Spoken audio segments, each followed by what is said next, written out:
शेगाव तालुक्यात 3 गावात जवळपास 50हून अधिक व्यक्तींना अचानक केस गळती होत असून काही दिवसातच त्यांचे टक्कल पडत असल्याने नागरिक भयभीत झाले आहेत।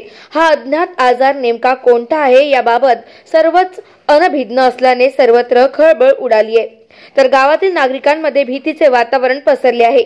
बोंडगाव, कालवड, हिंगणा या गावात अज्ञात आजाराने थैमान घातलं असल्याचं समोर आलंय। गावातील कुटुंब या व्हायरसचा बळी ठरत आहेत। सुरुवातीला डोके खाजवणे, नंतर सरळ केस हाती येणे आणि तिसऱ्या दिवशी चक्क टक्कल पडत असल्याने नागरिकांमध्ये भीतीचे वातावरण आहे। यामध्ये महिलांची संख्याही लक्षणीय आहे। या गावामध्ये आरोग्य विभागाकडून तपासणी केली जात असून ग्रामस्थ वापरात असलेले पाण्याचे नमुने घेण्यात आले असून तपासणीसाठी पाठवण्यात आले आहे। पाण्याचा अहवाल आल्यावरच कळणार आहे की नेमके याचं कारण तपासणीचे रिपोर्ट नंतर समजेल। डोकं दुखत जाय, डोकं म्हणजे पहिले खाजवायला लागला, डोकं दुखायला लागलं। ताबडतोब मी असे केस केले तर हातात यायला लागले। ताबडतोब डॉक्टर जवळ गेलो, डॉक्टर त्याने इंजेक्शन गोळ्या दिले, त्यानं क्लिअर झालं। गेल्या 10 ते 12 दिवसापासून केस गळतीचा प्रकार चालू आहे।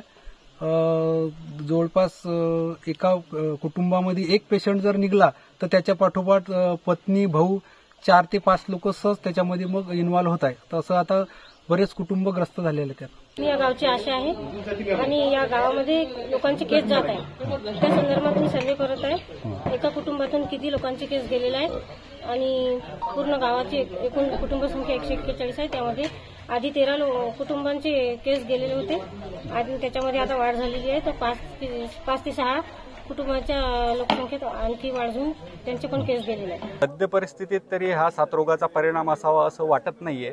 आतापर्यंत आपण जे बघितलंय तर त्यानुसार आपल्यासोबत डर्मॅटॉलॉजिस्ट सुद्धा आलेले होते।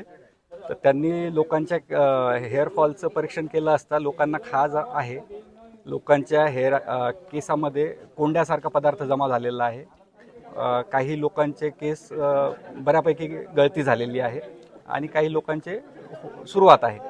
तर याचं एक्झॅक्ट निदान करताना आपल्याला आत्ताच असं सांगता येणार नाही काय कारण असू शकते, परंतु हा एक खारपान पट्टा आहे हे सगळ्यांना माहीतच आहे। आणि आपण रासायनिक पाणी नमुने परवा आणि काल तपासण्यासाठी पाठवले आहेत। जेवढ्या गावामध्ये लागण झालेली आहे त्या प्रत्येक गावचा पाणी नमुना सध्या रासायनिक तपासणीसाठी गेलेला आहे। तर रासायनिक तपासणीमधून जे आपल्याला कळेल की आपल्या या पाण्याचा TDS किती आहे, यामध्ये नायट्रेट्सचं प्रमाण किती आहे, त्यानुसार किंवा इतर कोणते क्षार आहेत का की ज्याचा आपल्या त्वचेवर परिणाम होऊ शकतो, तो एक मुद्दा महत्त्वाचा राहील। आणि त्यासोबतच आपण बायोप्सी करण्यासाठी आता यांना आणलेलं आहे आणि बायोप्सी आपण करणार आहे। बायोप्सी केल्यानंतर त्याचे जे सॅम्पल आहे ते तपासण्यासाठी आपण अकोल्याला GMCला पाठवणार आहे, गव्हर्नमेंट मेडिकल कॉलेजला। तिथल्या लॅबचा जो रिपोर्ट येईल तर या दोन्हींच्या संयुक्त याने आपल्याला याचं कारण एक्झॅक्ट सांगता येईल। नक्कीच केसांची गळती होती पेशंटची आणि असं बऱ्याचदा घडून येतं की ज्या भागामध्ये खारपान पट्टा असतो अशा वेळी होऊ शकतं।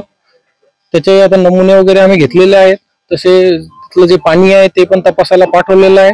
आणि बऱ्याचदा जे काही पेशंट आपण आता चेक केलेत त्यामध्ये असं निदर्शनास आलं की 4 ते 5 पेशंटच्या डोक्यामध्ये सेबोरिक डर्मॅटायटिस प्लस पिटारियासिस व्हर्सिक्युलर सोबत टिनिया कॅपिटिस असे फंगलचे आजार निदर्शनास आलेत। पण आता ते एक्झॅक्ट त्याची बायोप्सी करून म्हणजे त्या ठिकाणचा तुकडा आपण पाठवून Akola government medical college Akola येथे पॅथॉलॉजी डिपार्टमेंटला पाठवल्यानंतर त्याचं एक्झॅक्ट डायग्नोसिस होऊन येईल। समजा गाव माझा न्यूज करिता राजेंद्र ससाणे, जळगाव, जामोद, बुलढाणा।